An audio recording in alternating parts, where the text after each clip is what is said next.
It's March 10th here in Seoul, and I'm Kim Dami. We begin with these stories making the headlines at this hour. Starting with President Yoon Sung-yeol's release from custody.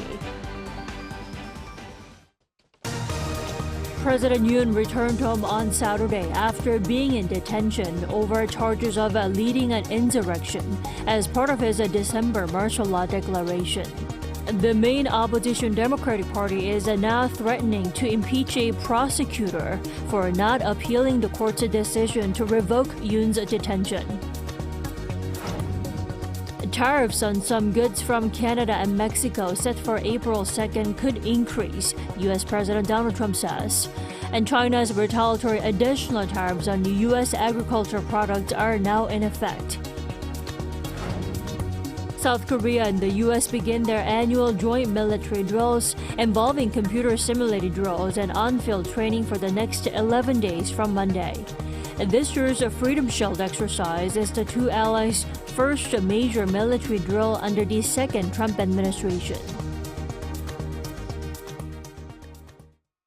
President Yoon is back in Yongsan after a landmark court decision to cancel his detention, and with prosecutors not appealing that call. Arresting is the primary goal right now for him, but his release has fired up both those who support him and those in favor of his impeachment. Our Kim Do-yeon starts us off. President Yoon Sung-yeol, after being released from Seoul Detention Center on Saturday, stayed quiet at the presidential residence on Sunday. And it's likely that he will refrain from making public appearances for the foreseeable future, considering his impeachment trial at the Constitutional Court and the criminal trial for his alleged insurrection through his brief imposition of martial law. According to a top office official on Saturday, Yoon's health has gotten better because he had more time to sleep. For his first meal, he had kimchi jjigae with First Lady Kim Gun-hee, his chief of staff Chung Jin-seok, and other aides. Afterward, he took his dogs out for a walk. And with his release, one major change is that his communication with key figures from the ruling People Power Party is now much easier. He spoke on the phone with the PPP's floor leader Kwon Sung-dong and a senior lawmaker Na Kyung-won late Saturday after arriving at the residence, and showed his support for them amid the recent political turmoil. He can also reach out to his supporters more directly. Key PPP figures have not held back from pressuring the Constitutional Court since he was released. The Constitutional Court needs to reject the impeachment motion now, so the president can get back and stabilize the country. On the other hand, the main opposition, the Democratic Party of Korea, has criticized the prosecution for not challenging the court's decision to cancel the detention. The DP and other opposition parties have agreed to file a complaint to the Corruption Investigation Office for high-ranking officials against Prosecutor General Shim Woo-jung, and are even looking to pass an impeachment bill for him.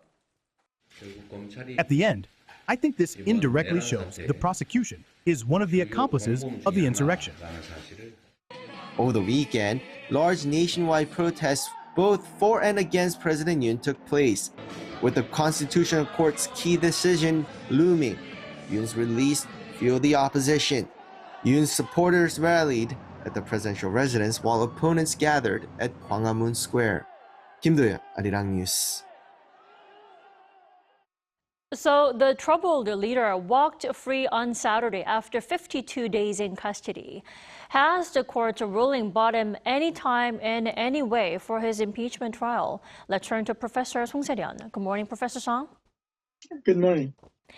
Professor Song, let's rewind to Friday when a Seoul court ruling overturned President Yoon's detention. Now, why do you think the court made such a ruling to begin with? Now, the review of the arrest or detention in the United States, it's a habeas corpus action, is a favorite of the defense attorney's moves. This decision that came down on Friday was mostly procedural. Court said that the prosecutor's office charged the president after the 10-day detention period is over. And of course, there are debates about how to calculate those detention periods. But once the court has determined that it was after the 10 days, that decision becomes a sort of a final. because there is a Supreme Court, a constitutional court precedent that filing the immediate appeal has an effect of prolonging the detention period, and it could be unconstitutional. So I think that the prosecutor's office thought that there is a risky move to file an appeal.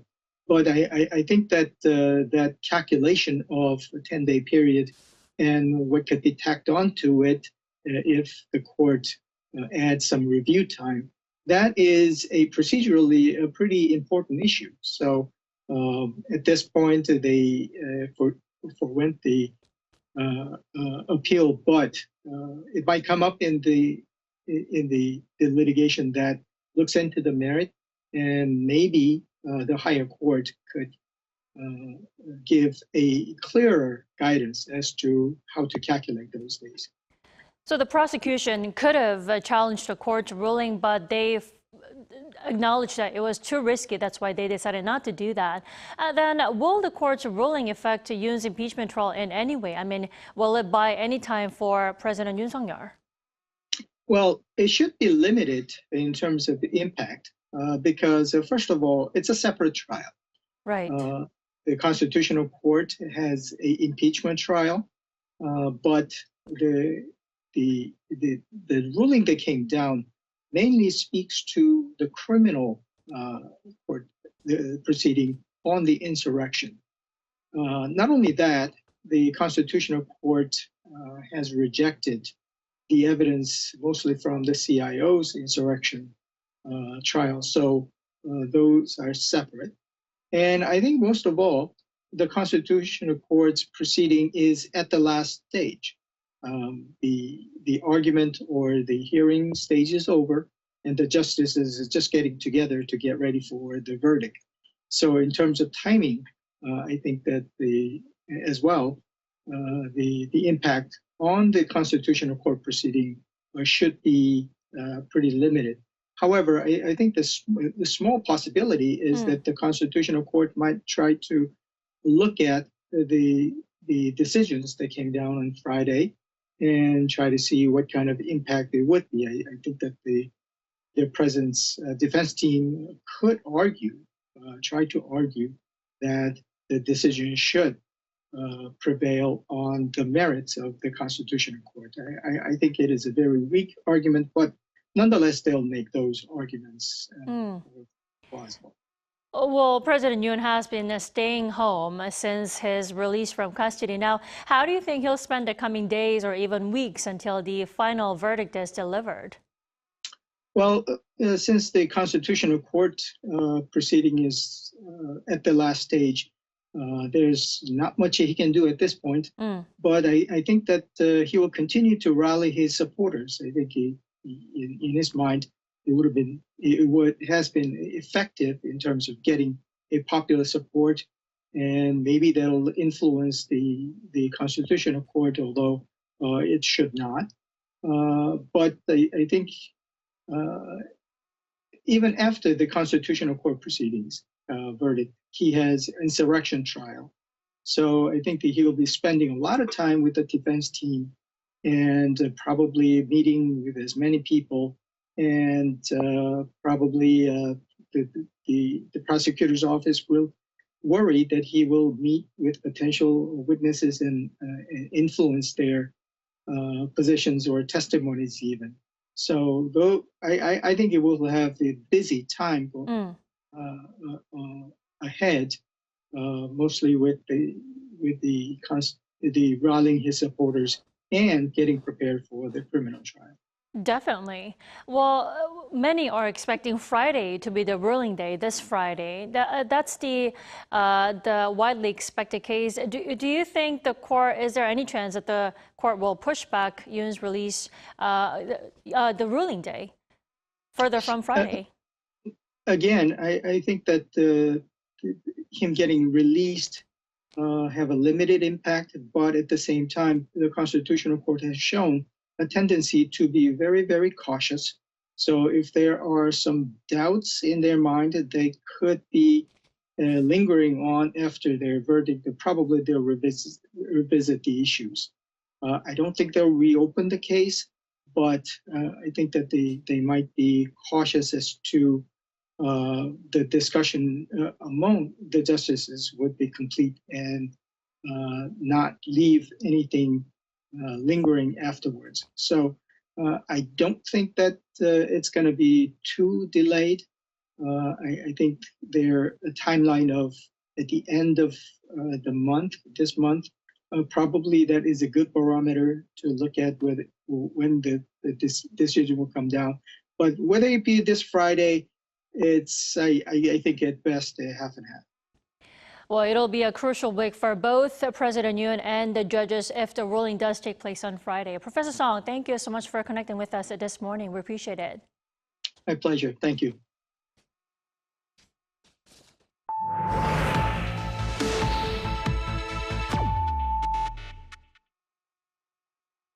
The Trump administration is committed to slapping on steel and aluminum tariffs as planned, while also hinting tariffs on some goods could go even higher. Our Moon Hae-ryun has the details. U.S. Commerce Secretary Howard Lutnick confirmed that the new administration's tariff policies on steel and aluminum imports will take effect as scheduled on Wednesday. During an interview with NBC News on Sunday, Lutnick responded yes when asked whether the 25% tariffs on steel and aluminium would be implemented starting March 12th. The tariffs will not only apply to Canada, Mexico and China, initial targets of U.S. President Donald Trump's trade policies, but also to other steel and aluminium exporters, including South Korea. Lutnick's remarks come amid shifting U.S. trade policies. Last week, Trump gave a one-month exemption for all imports covered under the free trade agreement between the U.S., Mexico and Canada, delaying tariffs on those goods until April 2nd. On that date, Washington is set to impose new reciprocal duties on countries around the world, further escalating trade tensions. Lutnick also clarified that tariffs on Canadian lumber and dairy products would take effect on April 2nd, contradicting Trump's earlier suggestion that they could be implemented as early as Monday or Tuesday. In a separate Fox News interview on Sunday, Trump reaffirmed that the reciprocal tariffs would proceed as planned, emphasizing that companies must manufacture in the U.S. to avoid penalties. When asked about the frequent adjustments to tariff policies, he insisted that businesses would have clarity, but warned that tariffs could increase over time. Regarding the temporary exemption for Canada and Mexico, he stated that he wanted to help U.S. automakers as well as the two neighboring countries that have significant trade relations with the U.S. Meanwhile, China has responded with a second wave of retaliatory tariffs on U.S. agricultural and livestock products effective Monday. Last Tuesday, Beijing announced that they would impose a 15% tariff hike on 29 U.S. products and a 10% increase on 711 others. The trade dispute reignited last month when the U.S. imposed an additional 10% tariff on all Chinese imports, followed by another 10% hike last week.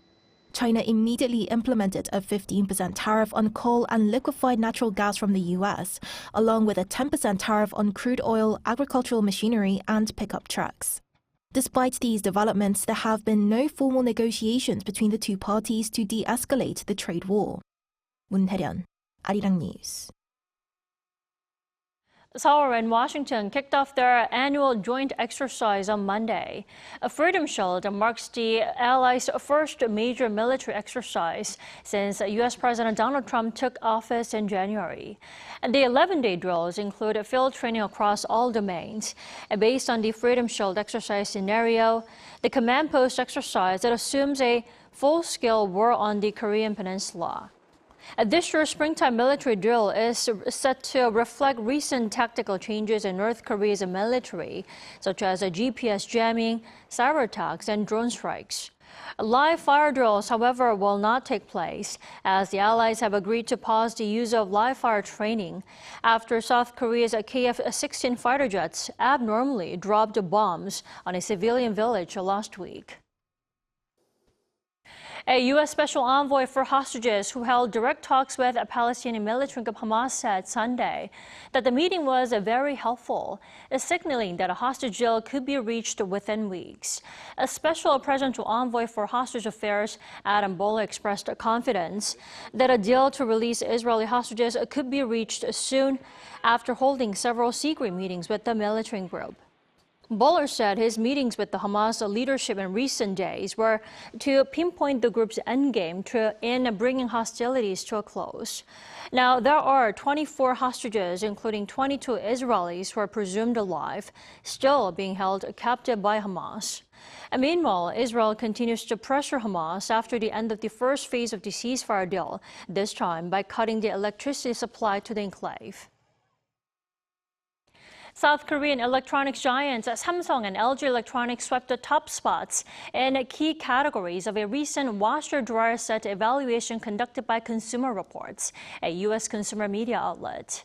According to industry sources on Monday, LG Electronics secured first place in two categories: front-load washer-dryer sets and top-load washer-dryer sets, while Samsung Electronics took the top spot in the agitator washer-dryer category. The evaluation assessed around 70 washer-dryer sets commonly sold as pairs in U.S. retail stores based on performance, price, and energy efficiency. The strong performance of these brands in rankings is reflected in their actual market share, with LG and Samsung accounting for nearly half of the total U.S. market. Director Bong Joon-ho's latest sci-fi film, Mickey 17, topped the North American box office on its opening weekend. Now, that's a first for a South Korean director. Our Lee Seung-jae has more. Parasite director Bong Joon-ho's highly anticipated sci-fi film, Mickey 17, is off to a great start in theaters. The film, which stars Robert Pattinson, opened in first place on the North American box office charts, earning $19.1 million in its first weekend. However, Bong's latest film did not fare as well as some of his other works, receiving a grade of B in a field audience survey by market research firm CinemaScore. Mickey 17 also received a Rotten Tomatoes rating of 79% from the critics and a general audience score of 73%. The relatively low scores may also hurt its chance to earn profits. With overseas ticket sales coming in at $34.2 million, the movie's worldwide total stands at $53.3 million. The film reportedly cost $118 million to produce, not including the millions spent on marketing and promotion. However, its studio Warner Brothers is playing the long game, as it believes there is no major competition in theaters in the coming weeks. Lee Seung-jae, Arirang News. An American comic book artist has stepped up to create his own series on a Korean military hero, a hero that he believes deserves much respect and global recognition. Our An Sung-jin has the story. History comics aren't entirely new, but what can be astonishing is comics about history from a complete foreigner. Onrie Kompan is an American comic book writer who has been creating comics on Admiral Yi Sun-shin, one of South Korea's greatest naval leaders, for nearly 20 years. What inspired him to create these was the drama Immortal Admiral Yi Sun-shin back in 2004. I see Yi Sun-shin as a worldwide hero, and I want the world to embrace him that way. And, I want Korean people to be proud of that. I wanted to keep it as real and grounded as possible. So there's no fantasy, there's no magic, there's none of that.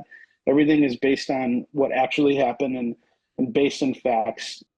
When he first started his series nearly 20 years ago, K-pop or Korean food was still unheard of for most of those abroad. I didn't have any doubts, but everyone around me did. I was traveling to Korea and doing all this research and really investing all of myself into this. Especially in the first few years, it was very challenging.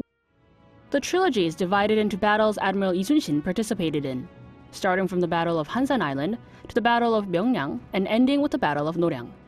He said he's working on the last two issues of the series. The comics artist has gone to more than 100 comics conventions in the US and sold 250,000 copies. And one of the things that has been really gratifying for me is that I've seen a lot of that happen. There have been feature films made based on Yi Sun-shin that was inspired by our work, documentaries, YouTube videos and all kinds of stuff. And it's really wonderful. I'm really happy that we have kind of gotten this ball rolling. Though he's come so far in his accomplishments, he wants to branch out more and sell more than 1 million copies. He also wants to reach out to Korean audiences to make sure that the Korean people take pride in their history. But it's not only that. And there's still much work to do with everything, because my goal, of course, is to make Admiral Yi a worldwide recognized hero. With efforts from Onrie and his creative team of artists and editors, comics can further come into the light and raise awareness of Korean history as well. An Sung-jin, Arirang News.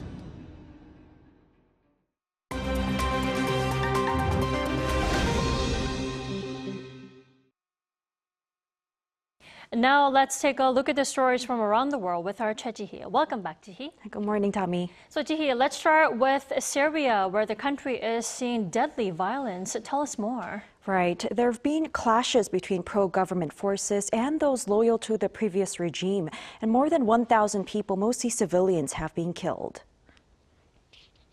While Syria is experiencing the deadly violence, interim President Ahmed al-Sharaa pledged on Sunday to take responsibility and address the crisis. The recent surge in violence erupted near the city of Latakia, with 4 days of intense clashes since Thursday.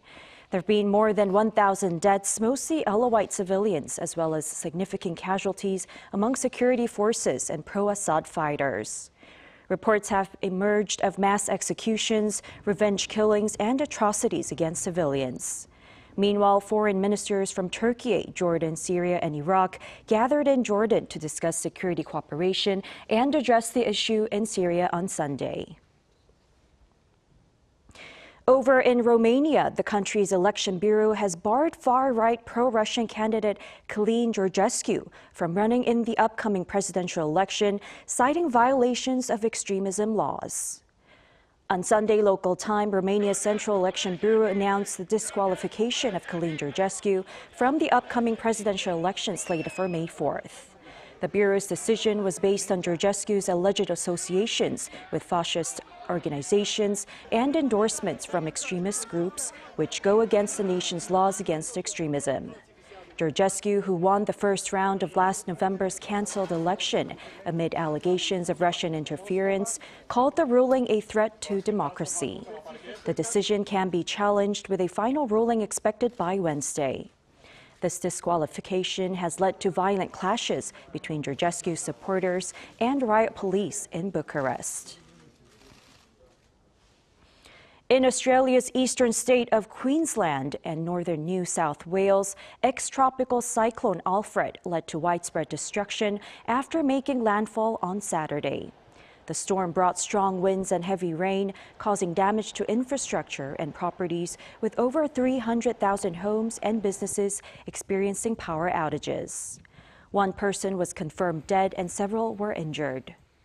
Cyclones frequently occur in Queensland's tropical north, but they're uncommon in the state's temperate and densely populated region bordering New South Wales.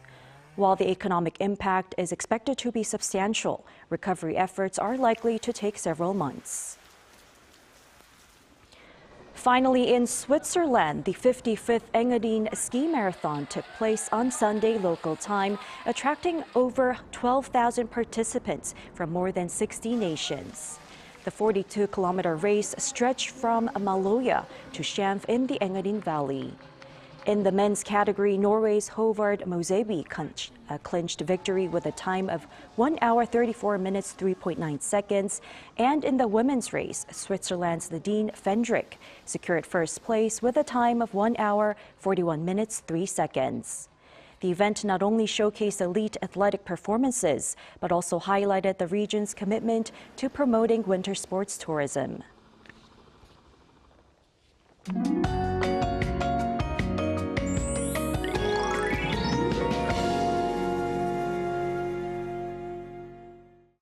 Spring feels like it's in full swing across Korea this week, bringing plenty of warmth and partial sunshine. But mornings start chilly with big gaps in readings in between lows and highs, so the gap will be wider this week. And it was a rough morning commute for those near the west coast due to thick fog.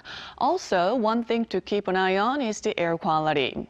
Ultrafine dust levels are expected to be elevated, especially in western parts of the country, and that's including here in Seoul. If you have outdoor plans, it's a good idea to check dust levels and wear a face mask. Now we'll see daytime highs rising similar to yesterday, topping out at 14 degrees here in the capital. Daejeon, Daegu, Gwangju, Chuncheon will be seeing high at 15 degrees. Frequent rain is expected on Jeju this week. Meanwhile, western parts of the country and the capital region need to be aware of air quality throughout this week, with warmer afternoon temperatures forecast to persist. It's easy to come down with a cold when the temperature fluctuates, so take care.